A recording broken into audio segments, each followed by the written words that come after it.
भारतीय जनता पार्टीचा दक्षिण रायगड जिल्ह्याच्या विस्तृत जिल्हा कार्यकारिणी आणि महासंमेलनाच्या निमित्ताने व्यासपीठावर उपस्थित असलेले त्यांच्या नेतृत्वाखाली कोकणामध्ये भारतीय जनता पार्टीने घवघवीत यश संपादन केलं ते आपल्या सर्वांचेच लाडके नेते महाराष्ट्र सरकारचे बांधकाम मंत्री आदरणीय चव्हाण साहेब, व्यासपीठावर उपस्थित असलेले ज्येष्ठ नेते माजी मंत्री आणि विद्यमान आमदार आदरणीय रविशेठ पाटील, ज्यांनी या कोकण पदवीधर मतदारसंघाचं अनेक वर्ष नेतृत्व केलं, असे भारतीय जनता पार्टीचे ज्येष्ठ नेते आमदार केळकर साहेब,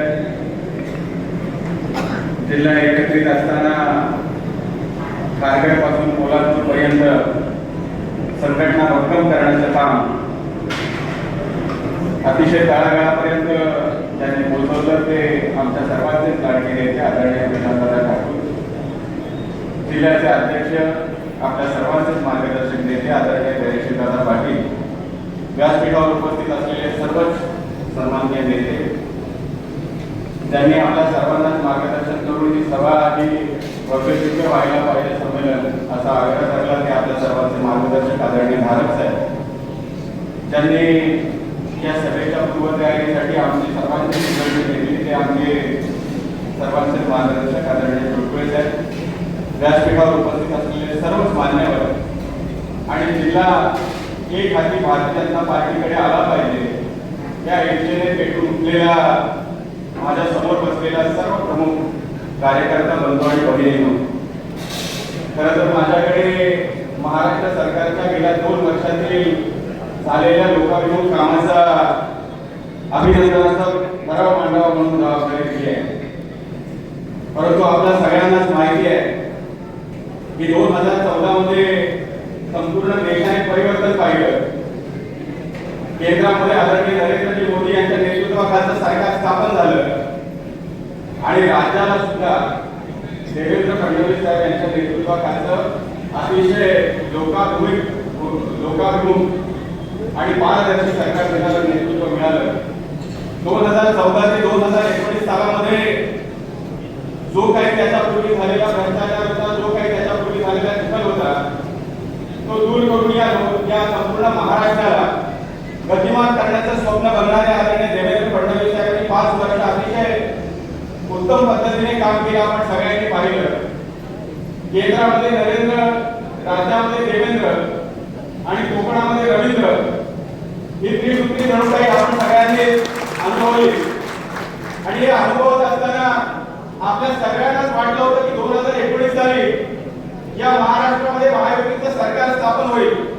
आपण एकत्रितपणाने लढलो, पक्षाचा आदेश मानला, त्या ठिकाणी युतीचं आपण काम केलं, ठिकठिकाणी भारतीय जनता पार्टीच्या सहकार्याने महायुतीचे आमदार निवडून आले.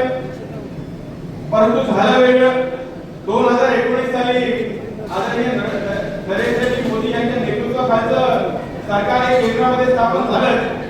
परंतु संपूर्ण महाराष्ट्राने जे स्वप्न बघितलं होतं की महाराष्ट्राला गतिमान करण्याचा ध्यास घेतलेला एक उमदा नेता, एक तरुण नेता हा पुन्हा एकदा राज्याचा मुख्यमंत्री म्हणून बसला पाहिजे. आदरणीय देवेंद्र फडणवीस साहेब यांना ज्यावेळेस लोक त्या ठिकाणी मुख्यमंत्री म्हणून पाहत होती, 2019 ला लोकांचा भ्रमनिराश झाला.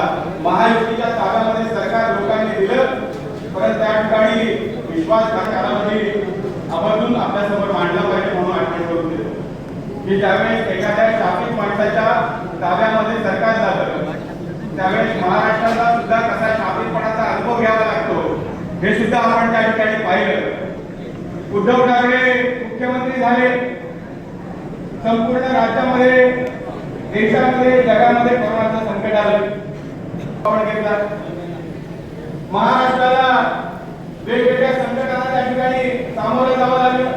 निसर्ग चक्रीवादळ असेल, भयान असेल, महापुराचं संकट असेल, त्याचबरोबर गारपीट असेल, वेगवेगळ्या भागांमध्ये पडणाऱ्या अतिवृष्टी असेल की ज्यांच्या हातात दुर्दैवानं विश्वासघाताने सरकार केल्यानंतर लोकांना ज्या संकटांना सामोरं जावं लागलं त्या संकटांना परमेश्वर देशभराची सुद्धा इच्छा होती की पुन्हा एकदा देवेंद्र फडणवीस साहेब यांचंच सरकार महाराष्ट्रामध्ये स्थापन व्हावं आणि विश्वासघाताने स्थापन झालेल्या सरकारला उलट करण्याचं काम हे आदरणीय मुख्यमंत्री एकनाथ शिंदे साहेबांनी त्या ठिकाणी केलं आणि पुन्हा एकदा या महाराष्ट्रामध्ये एकनाथ शिंदे देवेंद्र फडणवीस ज्यावेळेस म्हटलं की महाराष्ट्रावरती संकट आले, परंतु ज्या पद्धतीने देवेंद्र फडणवीस साहेब यांच्या नेतृत्वाखाली महाराष्ट्र गतिमान पद्धतीने विकास करत होता, त्या मेट्रोचं जाळं असेल, त्याचबरोबर समृद्धी महामार्ग असेल, या ठिकाणी येणाऱ्या रेल्वेच्या योजना असतील, या सगळ्या काढून ठेवण्याचं काम हे उद्धव ठाकरे सरकारने त्या ठिकाणी केलं होतं. हे आपण सगळ्यांनीच पाहिलं. शेतकऱ्यांची वीज माफी अटकवून ठेवली. आपल्या सरकारच्या माध्यमातून ज्या पद्धतीने मराठा आरक्षण हे 2014 साली आदरणीय देवेंद्र फडणवीस साहेब यांनी दिलं होतं. आपल्या सगळ्यांना आठवत असेल तो काळ की महाराष्ट्रामध्ये एका बाजूला मराठ्यांनी राज उठवलं होतं आरक्षणासाठी, त्यावेळेस या सरकारमध्ये आरक्षण मिळालं पाहिजे हा सजग विचार हा देवेंद्र फडणवीस साहेब यांनी घेतला. दिवसाचे 20-30 तास तो त्या ठिकाणी मराठा आरक्षणाचा जो काही ड्राफ्ट होता तो तयार करण्यासाठी काय झालं, जे मराठा आरक्षण देवेंद्र फडणवीस साहेबांच्या सरकारने आणलं होतं ते घालवण्याचं काम त्या ठिकाणी झालं. पुन्हा एकदा ज्यावेळेस एकनाथ शिंदे साहेब देवेंद्र फडणवीस साहेबांचं सरकार हे महाराष्ट्रामध्ये स्थापन झालं, आपण सगळ्यांनीच पाहिलं की पहिल्याच अधिवेशनामध्ये ओबीसी सरकारचं ओबीसी समाजाचं जे राजनैतिक आरक्षण हे भारतीय सरकारमध्ये घेतलं गेलं होतं. त्याचा निर्णय घेण्यात आला आणि तुमच्या माझ्यासारखा सर्वसामान्य कार्यकर्ता ज्याची इच्छा असते की ग्रामपंचायतीमध्ये मला सदस्यत्व मिळालं पाहिजे ओबीसी म्हणून, त्या ठिकाणी पंचायत समिती, नगरपालिका, नगरपंचायती, जिल्हा परिषदांमध्ये मिळालं पाहिजे, हे आरक्षण पुन्हा एकदा स्थापित करण्याचं काम हे आपल्या सरकारने त्या ठिकाणी केलं. अलीकडेच आपण पाहिलं की मराठा समाजाला आरक्षण मिळणारच नाही अशा पद्धतीची ज्यावेळेस हे निर्माण झाले, वातावरण निर्माण झालं, अलीकडे त्या ठिकाणी महाराष्ट्र सरकारने निर्णय घेतला आणि मराठा समाजाला आरक्षण देण्याचा निर्णय हा विधिमंडळाच्या दोन्ही सरकारच्या आदरणीय एकनाथ शिंदे साहेबांनी, देवेंद्र फडणवीस साहेबांनी, आदरणीय अजितदादा असतील महायुतीच्या सरकारच्या माध्यमातून झाला. वेगवेगळ्या योजना आपल्याला माहिती आहेत.